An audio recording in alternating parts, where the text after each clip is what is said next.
Ya, Murid Blessing, kita lanjutkan dasar pertidaksamaan bagian yang ketiga, di mana bentuk AX kuadrat plus BX plus C. Bisa ada soal X kuadrat plus 4X min 12 lebih kecil daripada 0. Nah, pertama di dalam soal ini kita lihat dulu. Soal ini kita bisa faktorkan X min 2 X plus 6.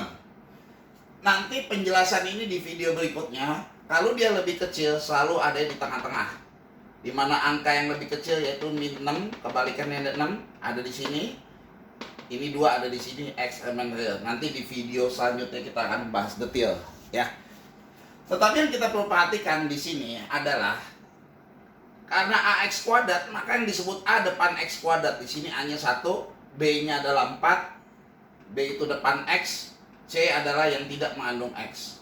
Kita cari D-nya, B kuadrat min 4AC. Kalau kita dapat hasilnya D-nya adalah 64, 64 itu bilangan kuadrat sempurna. Apa yang disebut kuadrat sempurna? 64 itu bisa dibikin 8 kuadrat, ininya bagus, tidak bentuk akar. Jadi yang kuadrat sempurna kayak 4, kalau di akar kan 2, 9, di akar bisa 3, 25, di akar 5, 144, di akar 12. Ini namanya kuadrat sempurna. Ketika kita ketemu persamaan kuadrat, D-nya itu adalah kuadrat sempurna, pasti soal ini bisa difaktorkan secara SMP.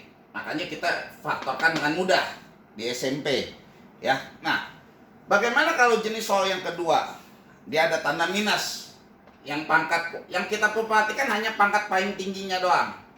Ini kita kalikan min.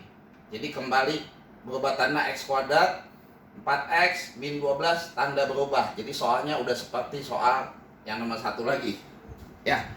Nah, bagaimana kalau jenis soal yang ketiga, X kuadrat plus 2X plus 6? Ternyata tidak semua soal bisa difaktorkan.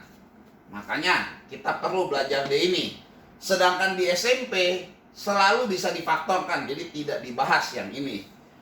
Di sini kalau kita masukkan, D-nya adalah B kuadrat 2 kuadrat min 4 kali 1 kali 6. Hasil negatif. Nah, kalau negatif itu artinya ini soal tidak bisa difaktorkan. Nggak bisa kamu pecahin begini, nggak bisa. Jadi nggak ada penyelesaiannya. Nah, perlu diperhatikan kalau ada soal sederhana begini. Kalau dia lebih kecil, jawabannya himpunan kosong. Kenapa?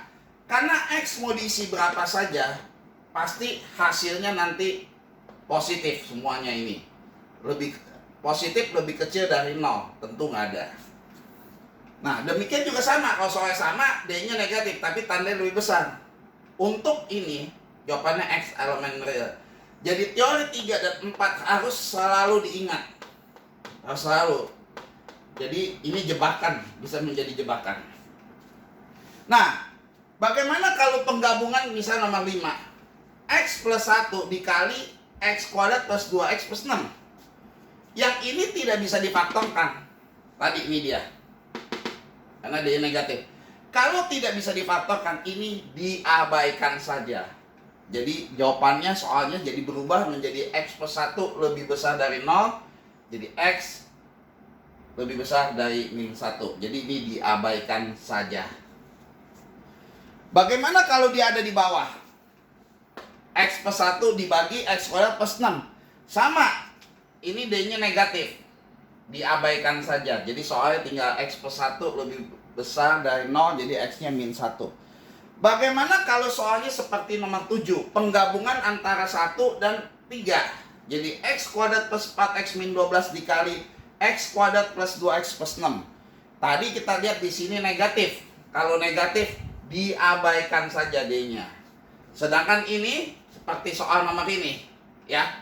Jadi X min 2, X plus 6, ya, lebih kecil. Kalau lebih kecil, selalu di tengah-tengah jawabannya. Yang lebih kecil angkanya min 6 di sini, 2 di sini. Karena ada sama dengannya, kasih sama dengan. Nah, kasus yang terakhir, yang 8, untuk bentuk AX kuadrat plus BX plus C, di mana kalau kalian cari nilai D-nya, hasilnya bukan kuadrat sempurna, yaitu 24. Kalau kuadrat sempurna 24, kalau di akar, hasilnya akar. Nggak bagus, nggak seperti ini. Bagus. Kalau kasus seperti ini, perhatikan, maka kita memfaktorkannya harus pakai rumus ABC. Ini dia. Jadi rumusnya adalah min B, ya, B itu 2, min 2 plus minus. Tadi D-nya ini soal ini kita udah cari. Nilai D-nya adalah kita tadi cari 24. Jadi akar 24 per A. A-nya 1. Jadi hasilnya adalah min 2 plus minus 2 akar 6. Jadi langsung nanti cara ngebuatnya langsung tulis. Tentu yang lebih kecil di sini min 2 akar 6. Yang lebih besar di sebelah sana min 2 plus 2 akar 6. Karena soalnya ini adalah udah positif kuadratnya, maka pojok paling kanan pasti positif, tengah negatif, sini positif. Dia minta soalnya adalah yang lebih kecil, artinya daerah yang negatif, yaitu yang ini daerahnya. Jadi jawabannya adalah antara min 2 akar 6 X min 2 tambah 2 akar 6 X elemen real. Itulah jawabannya.